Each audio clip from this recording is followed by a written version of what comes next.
Bismillahirrahmanirrahim. 8 December 1985 marked a very important day in the history of South Asia. 8 दिसंबर 1985 को south Asia में एक organisation की बुनियाद रखी गई जिसका नाम सार्क है, south Asian Association for Regional cooperation. इस ऑर्गेनाइजेशन का जो पर्पस था वो ये था कि through collaborative work, mutual work के थ्रू साउथ एशिया में, जो कि साउथ एशिया में 8 मुल्क हैं, उनमें इकोनॉमिक ग्रोथ की जाए, सोशल ग्रोथ की जाए और एक उनके कल्चर को एक बेहतर किया जाए, वहां की एक इकोनॉमी बेहतर हो जाए। तो अब ये जो सार्क है with respect to competitive exam, कोई भी हो जॉब के लिए पेपर, उसमें डिफरेंट एंगल्स के थ्रू इसमें क्वेश्चन पूछे जाएंगे। सबसे पहले जो मोस्ट पॉपुलर क्वेश्चन है वो ये आपसे पूछेंगे कि सार्क में मेंबर्स कितने हैं। 8 मेंबर्स हैं। SAARC means South Asian Association for Regional Cooperation. South Asia में जो 8 मुल्क हैं उनकी ये कोऑपरेशन है, उसमें 8 मेंबर्स हैं। फर्स्ट क्वेश्चन हमारा ये हो गया। अब वो आपसे जो ट्रिक है, इसमें जो मेरा मेन फोकस रहेगा, ट्रिक के थ्रू आपको चीजें याद करवाऊं, वो ये कि इसमें 8 कंट्रीज हैं। वो डिफरेंट ऑप्शंस के थ्रू आपसे पूछता है कि कौन सी कंट्री साउथ एशिया में, वो डिफरेंट कंट्रीज के आपको ऑप्शन दे देता है। आपको एक बर्डन सा हो जाता है, 8 कंट्रीज का आप नाम याद करते हैं, एक का याद करते हैं फिर भूल जाते हैं। तो फर्स्ट ऑफ ऑल आपने थोड़ी सी मेहनत करनी है। आप ये देखें, मैंने आपके सामने एक ट्रिक लिखा है, एमबीपीएस पेन। एम से मालदीव्स, बी से भूटान, बी से बांग्लादेश, एस से श्रीलंका, पी से पाकिस्तान, ए से अफगानिस्तान, आई से इंडिया, एन से नेपाल। ये 8 कंट्री हैं जो कि साउथ एशिया में फॉल करती हैं।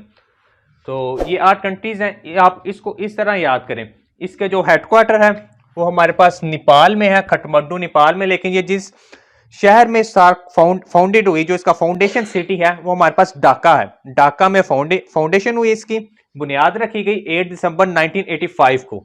8 दिसंबर 1985 को इसकी बुनियाद रखी गई ढाका में, और इसका हेडक्वार्टर काठमांडू नेपाल में है।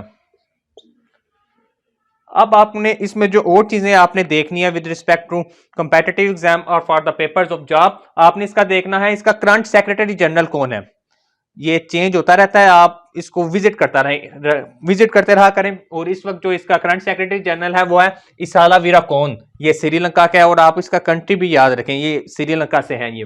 और इसके अलावा आप ये देखें इसका फर्स्ट सेक्रेटरी जनरल कौन था। जो इसका फर्स्ट सेक्रेटरी जनरल था वो अबू अल अहसन थे, उनका ताल्लुक बांग्लादेश से था।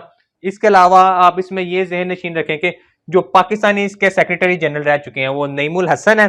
ये 1906 से 1998 तक रहे। और इसके अलावा अमजद हुसैन है, इन्होंने इसाला वीराकोन ने इनको सक्सीड किया है। इससे पहले अमजद हुसैन सयाल थे, ये भी पाकिस्तान थे। ये 2017 से 2020 तक सार्क के सेक्रेटरी जनरल रहे हैं।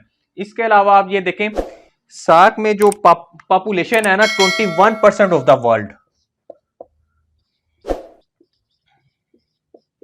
लेकिन जो इसका एरिया है 3% ऑफ द वर्ल्ड।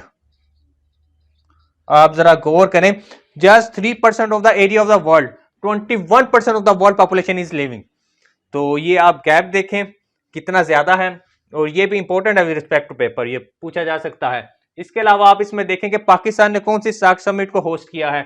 वो फर्स्ट जो पाकिस्तान ने सार्क की समिट को होस्ट किया वो 1998 में, तो सॉरी 1988 में होस्ट किया। पाकिस्तान ने जो फर्स्ट सार्क समिट को होस्ट किया 1988 को, और जो पाकिस्तान ने सेकंड समिट होस्ट की वो थी 2004 में।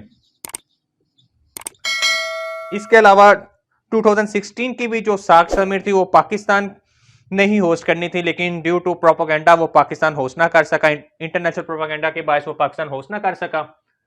तो ये बेसिक सी इंफॉर्मेशन है सार्क के बारे में। आप इस तरह इस ट्रिक के थ्रू सार्क कंट्रीज को याद करें।